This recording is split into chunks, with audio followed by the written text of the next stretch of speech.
Hello my dear friends, നമ്മൾ ഇന്ന് ഇഡ്ലിത്തട്ടിൽ അടിപൊളിയായിട്ട് സോഫ്റ്റായിട്ടും അതുപോലെ തന്നെ ടേസ്റ്റി ആയിട്ടുള്ള ഒരു ബൺ എങ്ങനെയാണ് വീട്ടിലുണ്ടാക്കിയെടുക്കുക എന്നാണ് നോക്കുന്നത്. മൈദ വെച്ചിട്ടാണ് നമ്മൾ ഈ ബൺ ഉണ്ടാക്കിയെടുക്കുന്നത്. കണ്ടോ, വളരെ സോഫ്റ്റും സ്പഞ്ചി ആയിട്ടുള്ള ബണ്ണാണ്. ഇപ്പോൾ കുട്ടികൾക്കൊക്കെ കൊടുക്കാൻ വേണ്ടി നമ്മൾ ബേക്കറിയിൽ നിന്നൊന്നും വാങ്ങാതെ നമുക്ക് വളരെ എളുപ്പത്തിൽ തന്നെ ഇത് വീട്ടിലുണ്ടാക്കിയെടുക്കാവുന്നതാണ്. അപ്പോൾ നമുക്ക് നമ്മുടെ വീഡിയോയിലോട്ടേക്ക് കടക്കാം. അതിന് വേണ്ടിയിട്ട് ഞാൻ ആദ്യമേ തന്നെ ഒരു ബൗളിൽ 1/2 കപ്പ് പാലാണ് എടുത്തിട്ടുള്ളത്. ഇത് ഒരു ഇളം ചൂടുള്ള പാലാണ്. ഒത്തിരി ചൂട് അധികമാവാൻ പാടില്ല, ഒരു ലൈറ്റ് ചൂടേ പാടുള്ളൂ. അപ്പോൾ ഈ പാലിലേക്ക് നമുക്ക് ആവശ്യമായ പഞ്ചസാര ചേർത്ത് കൊടുക്കാം. ഞാനിപ്പോൾ ഇവിടെ സ്വീറ്റ് ബണ്ണാണ് പ്രിപ്പയർ ചെയ്യുന്നത്. അപ്പോൾ അതിനനുസരിച്ചുള്ള പഞ്ചസാര ഞാൻ ചേർത്ത് കൊടുക്കുന്നുണ്ട്. നിങ്ങൾക്ക് ബണ്ണിന് ഒത്തിരി അധികം മധുരം ആവശ്യമില്ലെങ്കിൽ അതിനനുസരിച്ച് പഞ്ചസാരയുടെ അളവിൽ വ്യത്യാസം വരുത്താവുന്നതാണ്. അപ്പോൾ ഇതിലേക്ക് നമുക്ക് പഞ്ചസാര ചേർത്ത് കൊടുക്കാം. ഞാനൊരു 6 ടീസ്പൂണോളം പഞ്ചസാര ചേർത്ത് കൊടുത്തിട്ടുണ്ട്. എന്നിട്ടിത് നന്നായിട്ടൊന്ന് ഇളക്കി യോജിപ്പിച്ച് കൊടുക്കുക. പഞ്ചസാരയൊക്കെ മുഴുവനായിട്ട് അലിഞ്ഞു കഴിഞ്ഞ് കഴിഞ്ഞാൽ ഇതിലേക്ക് ഞാൻ 1 ടീസ്പൂൺ ഈസ്റ്റാണ് ചേർത്ത് കൊടുക്കുന്നത്.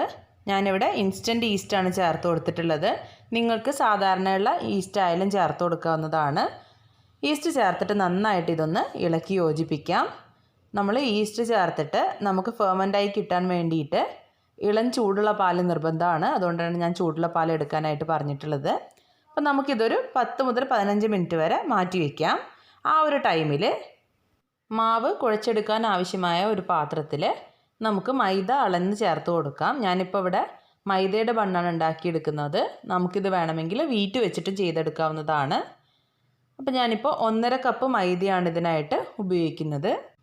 ഇതിലേക്ക് ആവശ്യത്തിന് ഉപ്പ് കൂടെ നമുക്ക് ചേർത്ത് കൊടുക്കാം. എന്നിട്ട് ഈ മൈദയും ഉപ്പൊക്കെ ചേർത്തിട്ട് നന്നായിട്ട് നമുക്കിതൊരു സ്പൂൺ വെച്ചിട്ട് ഇളക്കി യോജിപ്പിച്ച് കൊടുക്കാം. ഇപ്പോൾ ഈസ്റ്റൊക്കെ നന്നായിട്ട് ഫെർമെൻ്റായി വന്നിട്ടുണ്ട്.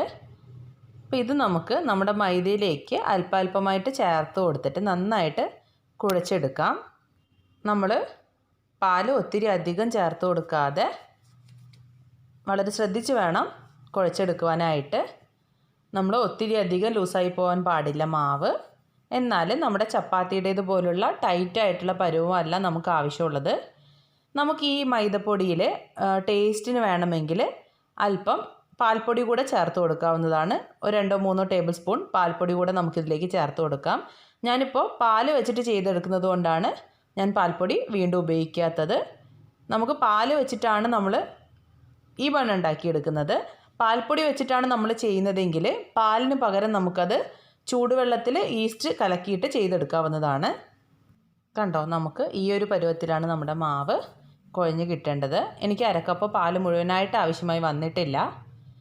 അപ്പോൾ നിങ്ങൾ നോക്കിയിട്ട് പാൽ ചേർത്ത് കൊടുത്ത് മിക്സ് ചെയ്തെടുക്കാം. ഇനി ഈ മാവിലേക്ക് അല്പം എണ്ണ ചേർത്ത് കൊടുത്തിട്ട് നമുക്കിതൊന്ന് കുഴച്ചെടുക്കാം. ഞാനിവിടെ സാധാരണ വെളിച്ചെണ്ണയാണ് ഉപയോഗിച്ചിട്ടുള്ളത്. നിങ്ങൾക്ക് വേണമെങ്കിൽ ഇത് സൺഫ്ലവർ ഓയിലും ചെയ്തെടുക്കാവുന്നതാണ്. അപ്പോൾ നന്നായിട്ടിത് കുഴച്ചെടുക്കാം. ഇത് കുഴച്ചെടുക്കുന്ന ടൈമിൽ നമുക്ക് ആ ഒരു ഒട്ടിപ്പിടിക്കുന്ന പരുവമൊക്കെ എണ്ണ ചേർക്കുമ്പോൾ നമുക്ക് മാറി കിട്ടുന്നതാണ്. നമ്മുടെ മാവ് നല്ലൊരു കൺസിസ്റ്റൻസിയിൽ നമുക്ക് കുഴഞ്ഞു കിട്ടും. മാവ് നല്ല രീതിയിൽ നമ്മൾ കുഴച്ച് കഴിഞ്ഞ് കഴിഞ്ഞാൽ നമുക്കിത് എണ്ണ തടവിയ മറ്റൊരു ബൗളിലേക്ക് ചേർത്ത് കൊടുത്തിട്ട് നന്നായിട്ട് ഫെർമെൻ്റായി വരാൻ വേണ്ടിയിട്ട് വെയിറ്റ് ചെയ്യാം. നമ്മുടെ മാവ് ഡബിൾ സൈസ് ആകുന്നതിന് വേണ്ടിയിട്ട് നമുക്ക് ഏകദേശം 1 മണിക്കൂർ നേരം ഇത് മാറ്റി വയ്ക്കേണ്ടതായിട്ടുണ്ട്. ഇതുപോലെ നമ്മുടെ മാവിപ്പോൾ നന്നായിട്ട് പൊങ്ങി വന്നിട്ടുണ്ട്. കയ്യിലേക്ക് അല്പം എണ്ണ തടവിയിട്ട് നമുക്ക് ഈ മാവ് മുഴുവനായിട്ട് ഈ ബൗളിൽ നിന്നൊന്ന് മിക്സ് ചെയ്തിട്ട് നമ്മുടെ കൗണ്ടർ ടോപ്പിലോ മറ്റോ വെച്ചിട്ട് നന്നായിട്ട് ഇതൊന്ന് കുഴച്ചെടുക്കാം. അതിന് മുമ്പായിട്ട് നമ്മുടെ കൗണ്ടർ ടോപ്പിലും അല്പം എണ്ണ തടവി കൊടുക്കാൻ മറക്കരുത്. എന്നിട്ട് നമുക്ക് ഈ മാവ് കൗണ്ടർ ടോപ്പിലേക്ക് വെച്ചിട്ട് സാധാരണ നമ്മൾ ചപ്പാത്തി കുഴച്ചെടുക്കുന്ന രീതിയിലല്ല കുഴയ്ക്കേണ്ടത്. ഈ കാണുന്നത് പോലെ നമ്മളിങ്ങനെ കുഴച്ചെടുക്കാം. ഇപ്പോൾ നന്നായിട്ട് കുഴഞ്ഞു വന്നിട്ടുണ്ട്. നമ്മൾ കുഴയ്ക്കുന്നതിലാണ് നമ്മുടെ ബണ്ണിൻ്റെ സോഫ്റ്റ്നെസ് ഇരിക്കുന്നത്. അപ്പോൾ നല്ല രീതിയിൽ മാവ് കുഴച്ചെടുക്കാനായിട്ട് ശ്രദ്ധിക്കണം. നമുക്കിനി ഇത് ബൗളിലേക്ക് മാറ്റി വെച്ചിട്ട് നമുക്ക് നമ്മുടെ ബൺ ഉണ്ടാക്കിയെടുക്കാൻ ആവശ്യമായ പാത്രം എടുക്കാം. ഞാൻ ഇതിനായിട്ട് ഇവിടെ ഇഡ്ലിത്തട്ടാണ് ഉപയോഗിച്ചിട്ടുള്ളത്. ഇഡ്ലിത്തട്ട് അലൂമിനിയം ആയതുകൊണ്ട് നമുക്ക് ഇത് ഓവനിൽ വെച്ചിട്ടും ചെയ്തെടുക്കാവുന്നതാണ്. അപ്പോൾ ഓവനിൽ വെക്കണമെങ്കിലും നമ്മൾ സാധാരണ ഇതേ ഇഡ്ഡലി തട്ട് തന്നെ ഉപയോഗിക്കാവുന്നതാണ്. അപ്പോൾ നമുക്ക് ഇതിലേക്ക് അല്പം എണ്ണ തടവി കൊടുത്ത ശേഷം നമ്മുടെ ഉരുളകൾ ഓരോന്നായിട്ട് ഇതിലേക്ക് വച്ചു കൊടുക്കാം. ബന്നിന് വേണ്ടിയിട്ട് നമ്മൾ ഉരുളകൾ ഉണ്ടാക്കിയെടുക്കുന്നതിൽ ഒരു പ്രത്യേക രീതിയുണ്ട്. ഇതായി കാണുന്നത് പോലെ നമ്മൾ ചപ്പാത്തിക്കൊക്കെ ഉരുട്ടിയെടുക്കുന്നത് പോലെ ഉരുട്ടിയെടുക്കാതെ ഇങ്ങനെ കൈ വച്ചിട്ട് ഓരോ ഉരുളകളാക്കിയിട്ട് നമുക്ക് മാറ്റി വയ്ക്കാം.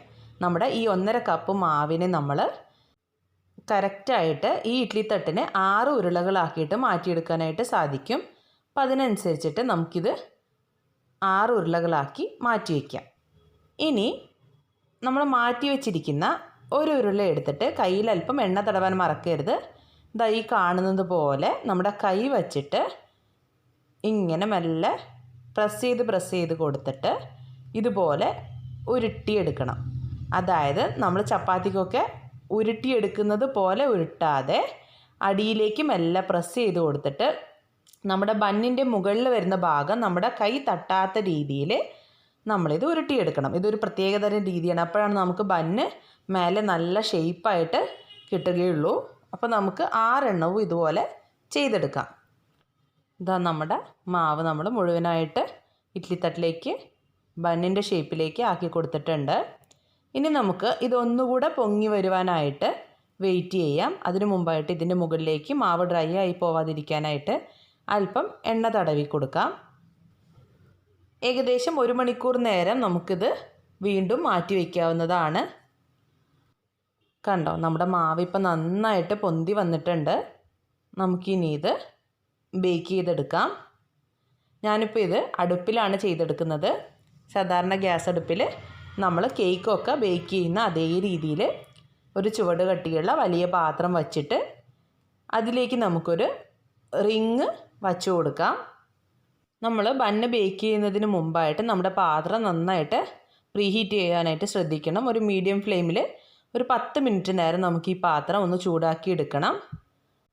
നന്നായിട്ട് ചൂടായി വന്നു കഴിഞ്ഞ് കഴിഞ്ഞാൽ നമുക്ക് നമ്മുടെ പൊന്തി വന്നിരിക്കുന്ന ബണ്ണ് ഇതിലേക്ക് വെച്ച് കൊടുത്തിട്ട് ബേക്ക് ചെയ്തെടുക്കാം. ഏകദേശം ഒരു 20 മിനിറ്റ് നേരം നമ്മളിത് മീഡിയം ഫ്ലെയിമിൽ ബേക്ക് ചെയ്തെടുക്കേണ്ടതായിട്ടുണ്ട്. അപ്പോഴാണ് നമുക്ക് കറക്റ്റായിട്ട് നമ്മുടെ ബന്നൊക്കെ വെന്ത് കിട്ടുക. നമുക്കിത് മൂടി തുറന്ന് നോക്കിക്കഴിഞ്ഞ് കഴിഞ്ഞാൽ കറക്റ്റായിട്ട് മുകൾ ഭാഗം ഗോൾഡൻ ബ്രൗൺ നിറമാകുമ്പോൾ നമ്മുടെ ബന്നൊക്കെ കുക്കായിന്ന് മനസ്സിലാക്കാൻ സാധിക്കും. അതുവരെ നമുക്കിത് ബേക്ക് ചെയ്തെടുക്കാവുന്നതാണ്. ഇപ്പോൾ ഏകദേശം 20 മിനിറ്റോളം ആയിട്ടുണ്ട്. നമുക്കിതൊന്ന് മെല്ലെ തുറന്ന് നോക്കാം. കണ്ടോ, നമ്മുടെ ബന്നൊക്കെ ഇപ്പം നന്നായിട്ട് കുക്കായി വന്നിട്ടുണ്ട്.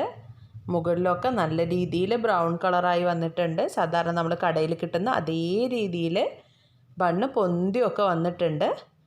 നമുക്കിനി ഇതിന് മുകളിലേക്ക് അല്പം ബട്ടറോ അല്ലെങ്കിൽ എഗ് വൈറ്റോ മിക്സ് ചെയ്തത് ജസ്റ്റ് ഒന്ന് ബ്രഷ് ചെയ്ത് കൊടുക്കാം.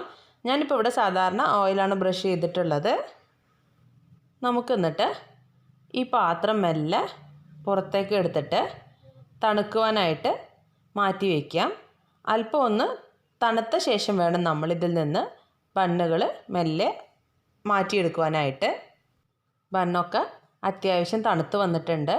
നമുക്കിതിന് മുകളിലേക്ക് നമ്മളിത് ആദ്യമേ ചെയ്യേണ്ട ഒരു കാര്യമാണ്. ആവശ്യമാണെങ്കിൽ ഡെക്കറേഷന് വേണ്ടിയിട്ട് വെള്ള എള്ള് മെല്ലെ ഒന്ന് അല്പം ചേർത്ത് കൊടുക്കാം. ഞാനിത് മറന്നുപോയതുകൊണ്ടാണ് അവസാനം നിങ്ങൾക്ക് കാണിച്ചു തരുന്നത്. അപ്പം നമ്മൾ ആദ്യമേ തന്നെ ഇത് ബേക്ക് ചെയ്യുന്ന ടൈമിൽ തന്നെ അല്പം എള്ള് കൂടെ ഇതിന് മുകളിലേക്ക് ഇങ്ങനെ ചേർത്ത് കൊടുത്തിട്ട് നമുക്ക് ബേക്ക് ചെയ്തെടുത്തു കഴിഞ്ഞാൽ കാണാൻ നല്ലൊരു ഭംഗി ഉണ്ടാവും. സ്വീറ്റ് ബണ്ണ് ഇങ്ങനെ ചെയ്യണമെന്ന് നിർബന്ധമില്ല. സാധാരണ നമ്മൾ ബർഗർ ബണ്ണൊക്കെ ചെയ്യുകയാണെങ്കിൽ ഈ രീതിയിൽ ചെയ്തെടുത്തു കഴിഞ്ഞാൽ കാണാൻ നല്ല ഭംഗിയായിരിക്കും. നമ്മൾ ജസ്റ്റ് ഒരു കത്തി വെച്ചിട്ട് ഇങ്ങനെ ചെയ്തു കൊടുത്താൽ തന്നെ വളരെ പെട്ടെന്ന് നമുക്ക് നമ്മുടെ ബണ്ണ് ഇതിൽ നിന്ന് ഇളക്കി മാറ്റാവുന്നതാണ്. നമ്മൾ നേരത്തെ ഓയിലൊക്കെ പുരട്ടി വെച്ചിരുന്നത് കൊണ്ട് വളരെ പെട്ടെന്ന് തന്നെ നമുക്കിത് അടർത്തിയെടുക്കാനായിട്ട് സാധിക്കും. കണ്ടോ, നമ്മുടെ അടിപൊളി ബണ്ണ് റെഡി ആയിട്ടുണ്ട്. വളരെ ടേസ്റ്റിയാണ്, നല്ല മധുരമൊക്കെ ഉണ്ട്. കുഞ്ഞുങ്ങൾക്കൊക്കെ വളരെ ഇഷ്ടമാവും. നമ്മൾ ജാമൊക്കെ സ്പ്രെഡ് ചെയ്ത് കൊടുത്തു കഴിഞ്ഞ് കഴിഞ്ഞാൽ കുട്ടികൾ നല്ല രീതിയിൽ കഴിക്കുന്ന ടേസ്റ്റി ആയിട്ടുള്ള ബന്നാണ്. അപ്പോൾ എല്ലാവരും ഇതൊന്ന് ട്രൈ ചെയ്ത് നോക്കണം. എല്ലാവർക്കും തീർച്ചയായിട്ടും ഇഷ്ടമാകും. എന്നിട്ട് നിങ്ങളുടെ ഫ്രണ്ട്സിന് ഷെയർ ചെയ്ത് കൊടുക്കുകയും വേണം. നിങ്ങൾ ചാനൽ ആദ്യമായിട്ടാണ് കാണുന്നതെങ്കിൽ എല്ലാ വീഡിയോസും കണ്ടു നോക്കിയിട്ടൊന്ന് സബ്സ്ക്രൈബ് ചെയ്തേക്കണേ. അപ്പോൾ പുതിയൊരു ഈസി റെസിപ്പീസുമായിട്ട് വരുന്നത് വരേക്കും എല്ലാവർക്കും ബൈ.